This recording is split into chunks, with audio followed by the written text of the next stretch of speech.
de la générosité, des talents et du cœur. C'est la sauce du jour sur studiocalita.com. Salut à tous, on est ravis de vous retrouver. Alors on espère que l'application Studio Calita est déjà sur tous vos smartphones, on en est sûr d'ailleurs. C'est une occasion très sympathique de recevoir nos deux invités du jour. Elles s'appellent Liliane Stein et Vicky Hollander. Alors à ma droite c'est Liliane et à ma gauche c'est Vicky. Comment ça va ? Ça va bien. Parfait. C'est mon anniversaire aujourd'hui. C'est vrai ? Oui, vous avez dit le 23 janvier, c'est mon anniversaire. Bon, ok. Alors, bon anniversaire, Liliane. C'est sympa de venir pour votre anniversaire nous présenter votre association. Alors, c'est une association particulière parce qu'en fait, c'est pas vous qui l'avez créée. Non, c'est pas nous. Ah, il faut parler bien près du micro. C'est pas nous. Voilà, c'est pas vous. Alors, vous êtes venu nous parler de booksurfing en français.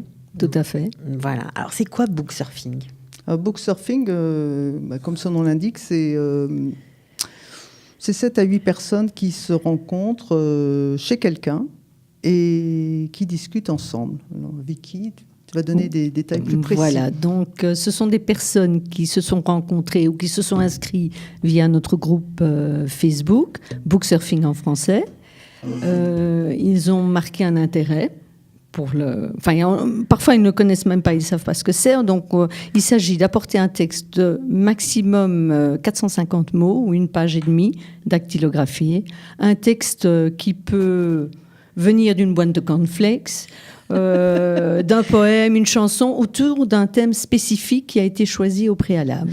Alors, pour qu'on comprenne bien, tout se passe, bien évidemment, en tout cas au démarrage sur Facebook, mais ensuite, il y a une vraie rencontre dans la vie chez une des personnes qui s'est inscrite donc sur Facebook, et vous vous rencontrez et vous échangez, vous lisez, donc chacun lit son texte, c'est ça ? Oui, chacun lit son texte et en parle, c'est-à-dire explique pourquoi il a choisi. Donc, si par exemple on avait pris un thème qui était migration, c'était migration. Donc, on a eu quelqu'un qui a amené une chanson je ne me rappelle plus quelle chanson, mais peu importe. Ah en oui, tout cas. si, Enrico Macias. Ah ben voilà. Donc, quelqu'un a amené une chanson d'Enrico Macias, quelqu'un d'autre a amené un texte sur les Huguenots. Oui, un texte historique. Il y a un texte historique. Quelqu'un d'autre a amené quelque chose, un livre sur les... Enfin, pas un livre, mais un passage d'un livre sur les Juifs d'Irak. Enfin, on comprend que c'est très, très varié. Alors, juste pour expliquer le concept et pour le contextualiser, on va dire, au début, c'est pas parti du français.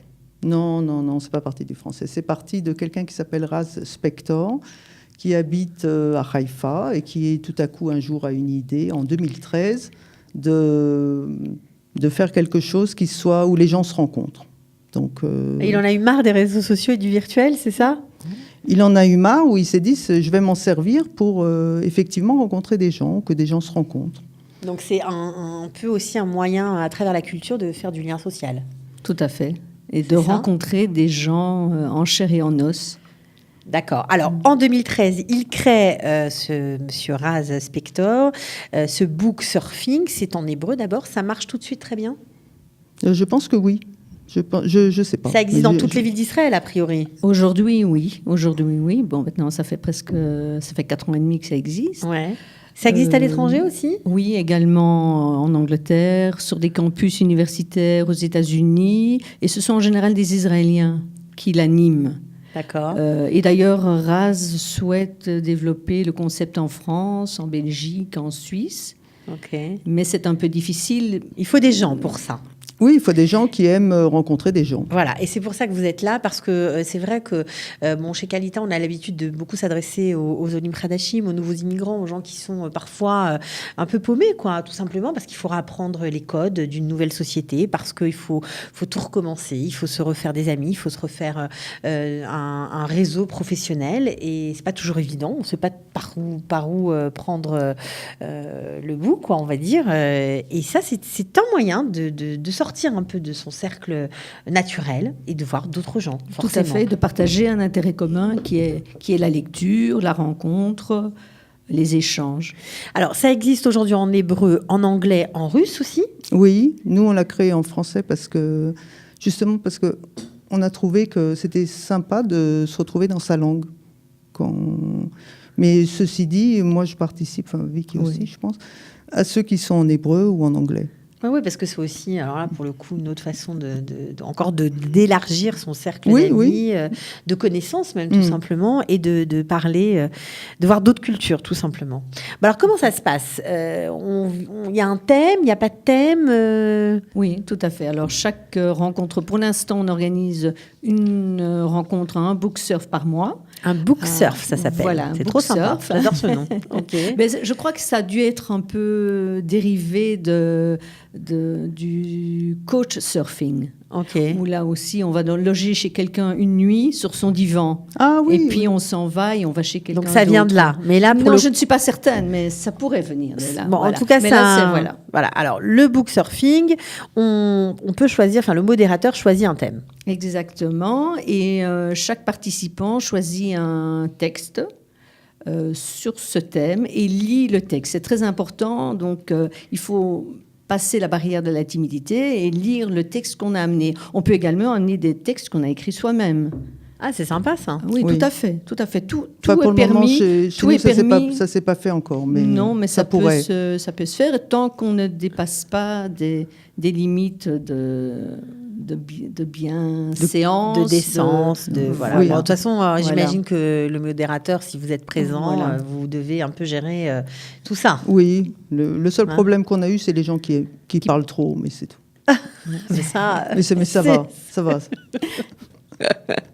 Alors, vous avez créé ce groupe au mois d'août. Depuis combien de book surfing avez-vous organisé en français On en est au 6e. Mais il faut savoir que, par exemple, en hébreu et en anglais, il y en a déjà... En hébreu, il y en a au moins 2 à 3 fois par semaine.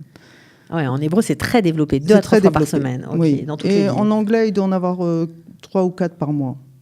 Okay. Donc, pour le moment, on en est à 1 par mois, mais bon. Voilà. Alors, s'il y a des gens, voilà, c'est ça. S'il y a des francophones qui nous écoutent et qui se disent, ouais, chouette, moi aussi, j'aimerais bien faire ça. Pourquoi pas me lancer et faire un groupe à moi et bien que le groupe doit changer toutes les semaines, j'imagine, mais c'est possible. Oui, bien sûr, c'est possible. Il suffit d'ouvrir Facebook Book Surfing en français. Ça, c'est la page. Oui. Alors, on tombe sur votre groupe à vous, et c'est à vous qu'on s'adresse pour faire d'autres groupes ou c'est Oui, alors il faut s'adresser d'abord à nous, et puis nous, on mettra RAS en rapport avec les personnes. D'accord. Puisque les personnes... Donc RAS, on va dire que RAS Spector, qui a créé, on va dire, le concept, qui est israélien, continue de chapeauter un peu tous les groupes qui doivent se créer. Oui, il chapeaute. Ceci dit, le thème du groupe est libre, la date est libre, on fait ce qu'on veut. Oui. J'ai compris. Il y a un calendrier. D'ailleurs, il y a un très beau site internet qui est www.book-surfing.com. Et il y a tous les détails, mais en anglais ou en hébreu. Est-ce que vous filmez les rencontres ? Non, on prend des photos. Parce qu'après les rencontres, on fait un compte-rendu avec des photos. Donc, ça donne un peu une idée de... On pourrait le filmer. On pourrait essayer de faire un petit flash YouTube, comme Raz l'a fait en hébreu. Ouais. On va regarder ça.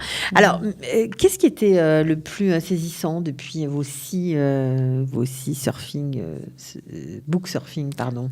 C'est que c'était très sympathique et c'est assez rare quand même que des gens comme ça très différents, parce qu'il y a tous les âges en fait. Il y a aussi, il y a des hommes, des femmes. Il se trouve qu'on est plus de femmes, je ne sais pas pourquoi, parce que les femmes, je sais pas, sont plus disponibles, je ne sais pas pourquoi. En tout cas, que des gens comme ça différents. Oui, très différents. On discutait ensemble pendant 3 heures, même plus des fois, et chacun amène à manger. Oui, c'est ça. Il y a à manger aussi, c'est ça qui est sympathique. De toute façon, ça vaut mieux parce que ça dure 3 heures. Ça dure 3 heures quand même, donc c'est long tout ça. Voilà, mais ça passe très vite. Ça passe très vite. Donc on lit le texte, on discute. Voilà. Chacun lit son texte. Enfin, on se présente aussi. On se présente, mais on donne juste. Ça, c'est une des règles du book surfing, c'est que les gens donnent juste leur nom, pour pas qu'on commence à fantasmer. Ou à fantasmer, ou avoir des a priori, D'accord. Ok. Donc chacun donne son nom et c'est tout. Alors, comment vous êtes rencontrées toutes les deux ? Parce que c'est rigolo, vous êtes là depuis 20 ans, vous êtes là depuis 2 ans, vous ne vous connaissiez pas avant ? Non, on s'est rencontrés parce qu'on était intéressés à la même chose. Donc c'est le principe de book surfing. Moi, j'ai dit, tiens, mais pourquoi il n'y en aurait pas un en français? Je voudrais le faire. Et Voilà, et moi j'ai eu exactement la même démarche de mon côté, comme j'ai animé j'ai pas animé, mais j'ai organisé pendant plus de 20 ans un club de lecture en Belgique. Donc pour moi, la littérature, je suis traductrice de formation.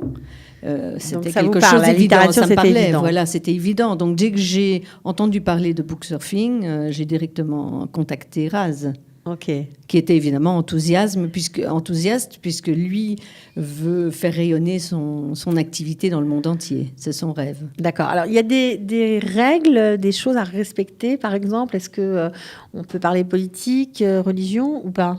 On préfère pas, parce que ça, c'est un sujet... Ça fout la panique. Délicat. Oui. Délicat. Non, et c'est dommage. Ça finit mal? Non, on ne l'a jamais fait. Non, on l'a jamais fait. Mais ça peut être sympa, pourquoi? Au contraire, d'avoir des débats d'idées avec des gens différents. Ça m'est arrivé dans un groupe anglophone, et en fait, les gens étaient assez crispés. C'est pas le but. Non, le but est d'en faire une soirée conviviale, agréable, des rencontres, éventuellement. On peut après décider d'aller à une conférence, d'aller ensemble. Je veux dire, il y a un certain contact qui se crée, surtout... Comme le public étant quand même plus restreint en langue française, automatiquement, certaines personnes reviennent. Donc, il y a des affinités, on se passe des tuyaux, et voilà, sans aucune obligation, et c'est tout à fait gratuit. Donc, oui, c'est ça qu'il faut préciser, c'est gratuit en plus. Ah oui, c'est gratuit. Non, et aussi, ce qu'il y a, c'est que les sujets peuvent être... les gens, ça peut devenir une rencontre un peu plus personnelle. Je veux dire, les gens... Parce que si on parle tout de suite de politique ou de religion... les choses personnelles c'est ça. Donc là, le but, c'est quand même d'amener un texte qui est proche de soi, qui en dit long sur soi. Non, pas qui en dit long sur soi, mais qui à travers... il y a toujours dans un choix, on devine. Bien sûr. Donc, les gens amènent un texte en rapport avec le sujet. Le sujet peut être très personnel. Une fois, on a fait la mer. Oui, les gens ont amené des textes. La mer, M-E-R-E. Oui, exactement. Voilà. Exactement. Donc, les gens, oui, ont amené des textes un peu plus personnels. Ou dans leurs commentaires, ils peuvent être plus personnels. Plus personnels, mais ça n'en fait jamais une soirée sur le divan, disons. Oui, ça reste très... c'est pas thérapeutique. Pas du tout. On n'est pas un groupe thérapeutique. Non, c'est simplement dire, parler de ses goûts, ce qu'on a aimé. Exactement. Ce qui fait du bien. Puis en même temps, ça fait du lien social, ça fait des rencontres, ça change un peu les cercles, on va dire, habituels. Ça change les cercles, et c'est aussi puisque c'est pas professionnel, il n'y a pas d'intérêt. C'est-à-dire les gens sont juste là parce qu'ils ont envie. Il n'y a pas de compétition, il n'y a pas de... Voilà. On pose les valises, on se détend et on parle. Exactement. Mais c'est pas rigolo de faire ça avec des gens qu'on connaît pas, c'est bizarre, parce qu'en général, Ah non, mais c'est au contraire. Bon, évidemment, il faut avoir un caractère et un tempérament ouvert à l'autre. Il faut être intéressé dans l'autre, sinon on reste chez soi. Sinon on reste chez soi, mais c'est ça qui est gai, c'est on crée l'intimité pendant 3 heures chez quelqu'un, dans un domicile inconnu. Et là c'est sympa parce que tout se passe sur Facebook. Une fois que les gens ont dit oui, moi ce thème-là m'intéresse, alors vous les recontactez en message privé, j'imagine. Et vous donnez l'adresse de la rencontre? Oui, on donne l'adresse et on commence à distribuer. Tout le monde, chacun dit qu'est-ce qu'il va amener à manger. À manger, oui, c'est important quand même. Parce que la nourriture spirituelle, d'accord, mais il y a quand même le reste. Et ça compte aussi. En tout cas, c'est un concept fort sympathique, une association qui gagne à être connue. Booksurfing en français, c'est votre page Facebook. On peut-être suivre votre initiative, vous contacter pour créer aussi dans sa ville ou dans son village ou dans un ishuv ou des gens qui sont peut-être un peu plus éloignés un espèce de booksurfing aussi. On a 2 personnes de Benyamina qui viennent régulièrement dans notre groupe. Dans vos groupes. Oui. Okay. Et de Bnei Zion, comment ça s'appelle? Parce que pour l'instant, vous, c'est Tel Aviv et Herzliya, il faut dire. C'est en général là que ça se passe. Oui, pour l'instant. Pour l'instant, mais on est ouvert. Enfin, on est allé aussi, on est allé à Bat Yam. Disons que c'est dans le centre. Haïfa, Jérusalem, Beersheva, c'est pas encore. Il existe un groupe à Jérusalem de booksurfing en hébreu. Donc, s'il y en avait un en français, ce serait encore mieux. Oui. Ok. Bon, eh bien, merci beaucoup d'être venu. J'espère que ça aura donné des idées à ceux qui nous écoutent. En tout cas, ça donne encore une image vivace, pleine de vitalité, de la communauté francophone, et ça nous fait plaisir. Voilà. Tout à fait. Voilà. À bientôt. Merci. Merci. Ciao, ciao. Bonne Au revoir. journée.